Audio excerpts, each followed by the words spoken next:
Viens Henri, viens Henri, je vais te raconter une histoire.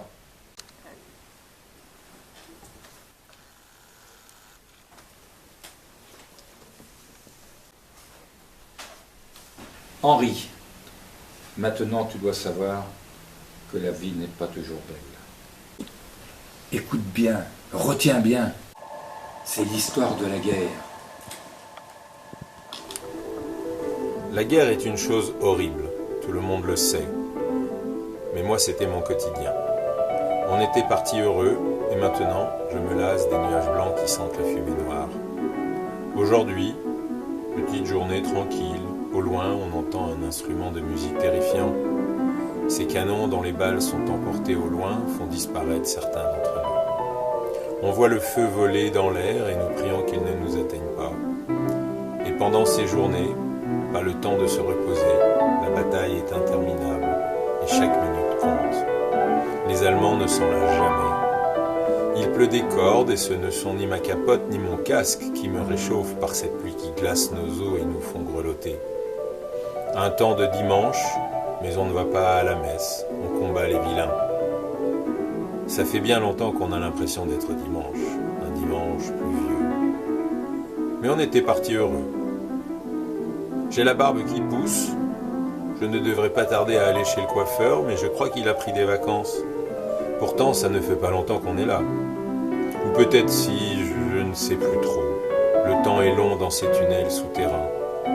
Mais on s'habitue à la terre mouillée comme on peut. De toute façon, on n'a pas trop le choix. Mon bras me chatouille. On a dû y enlever une grosse écharpe en plomb hier, mais rien de grave, j'ai la peau dure, moi. Louis aussi, il disait ça souvent. Et ça lui allait bien, Louis. Un grand gaillard qui riait très fort et aimait tout le monde, sauf les méchants soldats qui baragouinaient dans leur langue de barbare en face de nous. C'était mon ami depuis bien longtemps, bien avant qu'on ait dû faire les soldats. Depuis tout petit, on nous prenait pour des frères. Il était toujours partant, pour tout. Les autres copains aussi l'aimaient beaucoup. Il devait faire des études, mais toute la France a voulu qu'il vienne aider son pays. Lui et beaucoup d'autres d'ailleurs.